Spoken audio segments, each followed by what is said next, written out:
yeah.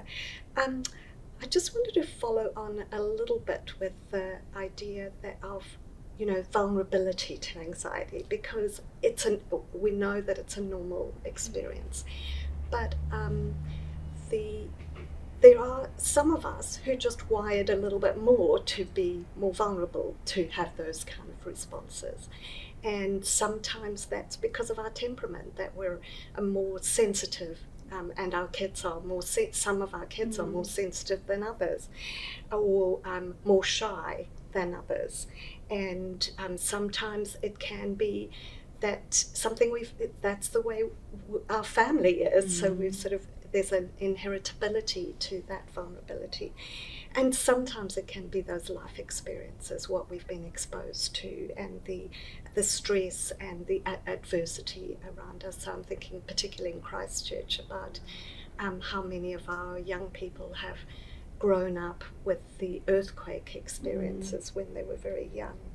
And there can be a whole lot of other trauma experiences that we have. But all of those things come together to make us more vulnerable to anxiety, becoming more quickly reactive or bigger for us. Yeah. And it's important to understand that that's okay. That's who we are. It's okay too. But I guess when we have a young person who we're noticing is experiencing anxiety, it's really important to kind of ask the question about what might have changed if we're noticing suddenly there's more of it presenting. So to be able to think about, is there something new or more demanding or more challenging for them? And kind of just understanding what stresses may be happening for them. And I think we're going to talk more about teens and what particular stresses might come up for them. But those big sort of, it could be a big adjustment time for them.